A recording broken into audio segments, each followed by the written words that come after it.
สบายดีเนาะพบกับเซอร์แนลครัวบ้านนอกอีกแล้วเนาะมื้อนี้สิมาในเมนูมักเป็ดไว้ปิ้งเนาะเอาสินำสูตรครัวบ้านนอกมามักก่อนที่เราจะปิ้งเนาะปิ้งเป็ดมีเป็ดที่ว่าสับเป็นตอนหมดแล้วเนาะเตรียมพร้อมที่จะมักไว้แล้วขั้นตอนการมักเนาะก็คือว่าเครื่องปรุงที่สำคัญเลยก็คือว่ากระเทียมกับหัวสีไข่ซอยเนาะเอามาตำเข้ากันเริ่มตำเลยเนาะ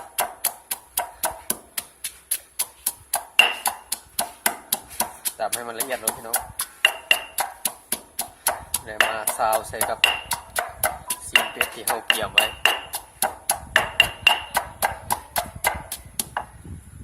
ต้องเอาซีอิ๊วขาวมักลงไปห้องไว้ก่อนเลยเนาะใส่เอาหลายเนาะเพราะว่าใส่หลายสีโบเข้มบอกะโบเข้มเนาะซีอิ๊วขาวมันสีโบเข้มสำหรับมักไว้ปิ้งเติมด้วยฝาเขียวจังน้อยพี่น้อง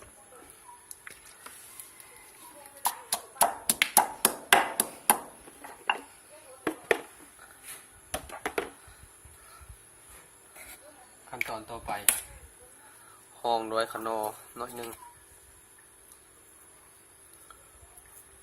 ก็ซาดมันสีกลมกว่านี้เรามาตำหัวไชไข่มันละเอียดแล้วเนาะในเมื่อเราตำเรียบร้อยแล้วเนาะใส่เลยหัวไชไข่นี้มันสีซอยในการรับกลิ่นข้าว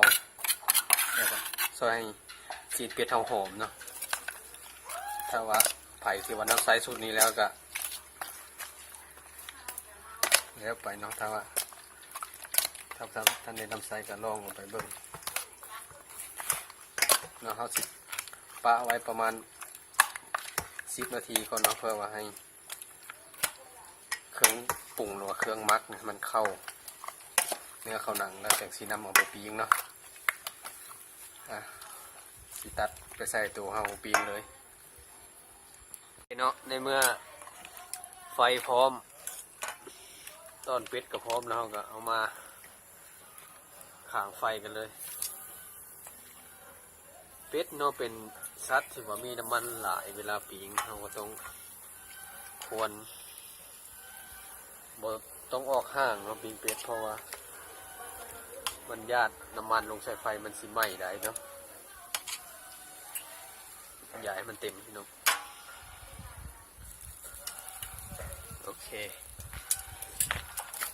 การปิ้งเป็ดน่าจะใช้เวลาประมาณดนพอสมควรพี่น้อง30 นาทีพุ่นแหละฉะนั้นสิตัดต่อไปใช้ตัวที่ว่ามันสุกแล้วเนาะพี่น้องเนาะ